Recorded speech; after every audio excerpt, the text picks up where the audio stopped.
In this video, we're going to tell you 7 dog training secrets that nobody talks about. These are going to be 7 tips that don't get talked about enough. They work, it's effective, and it'll help you and your dog have a happy, healthy life together. So no matter what kind of dog you have, these 7 tips will help you train them better, get better behavior, and they'll be a happy dog. If you're new to our channel, welcome. We make dog videos that are educational and entertaining. And by the end of this video, you'll know exactly what to do with your dog, and maybe there's some things that you're doing wrong that you'll learn here. So let's get started with the first thing that nobody talks about. The first training tip is that your energy is everything. As a dog owner, it's up to you to provide the right energy. You need to be calm, assertive, confident, and let your dog know that you're the leader that they can trust and that they can follow. Dogs match your energy. That's what's so incredible about dogs, and one thing that you'll love about having a dog is they are a mirror into your energy. So if you're anxious, if you're upset, if you're nervous, that's how your dog will be as well. So if you go to the dog park and you're nervous that your dog might do something, then your dog's gonna be nervous. Your dog's thinking, well, why is my owner nervous? I must protect them. Something's not right. But if you're calm, cool, relaxed, confident, and assertive, your dog will follow right in line, and other training, other things will come so easy because your dog has the right energy, because they are going to match your energy. So make sure that whenever you're around your dog and whoever you let around your dog has strong, confident, firm energy that helps them develop the right way. The number 2 training tip that nobody talks about is watch and be careful when you give them affection.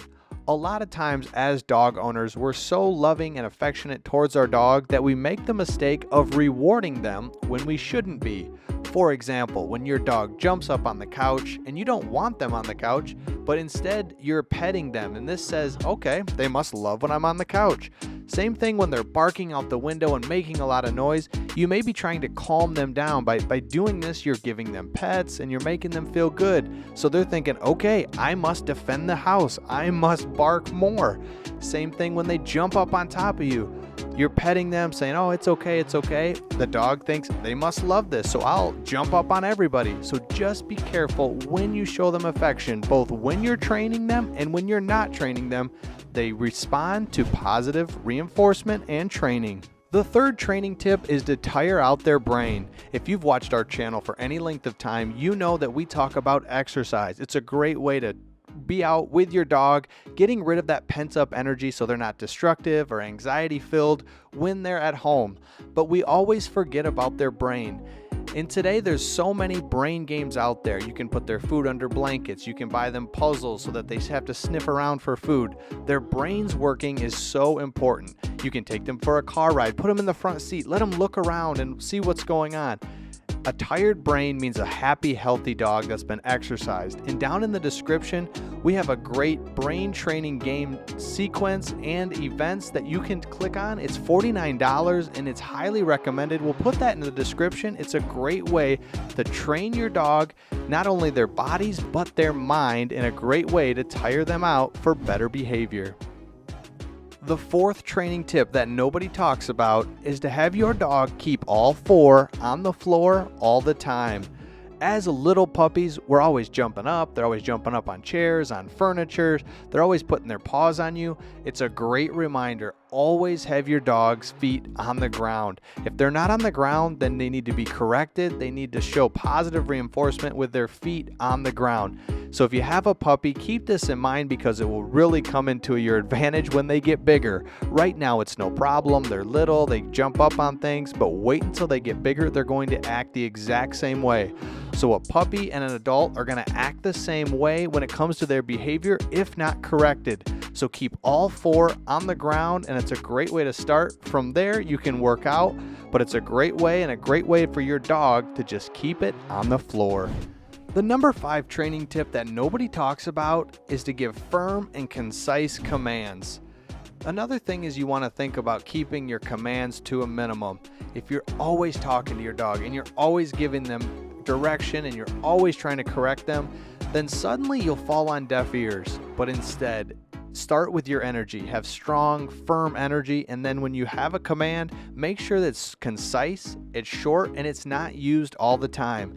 Because once they start hearing that noise, they'll know something's wrong. They'll know to come to you, whether it's a quick snap, whether it's a ah, or hey, or hit. All these sounds are quick, they're easy, just like Cesar Millan does. He doesn't go on and tell them what to do or what they're doing wrong. It's a quick correction and then follow through. The number 6 thing that nobody talks about is to make sure you train in a boring environment. A lot of times we like to train our dogs out in the living room with the TV going and kids running around, but instead look to train them in a boring room first, or a boring environment where their mind's not going to be all over the place, but instead they're going to be focused on you, and they're going to be focused on the treat that you have, and they're going to do whatever it takes to get that.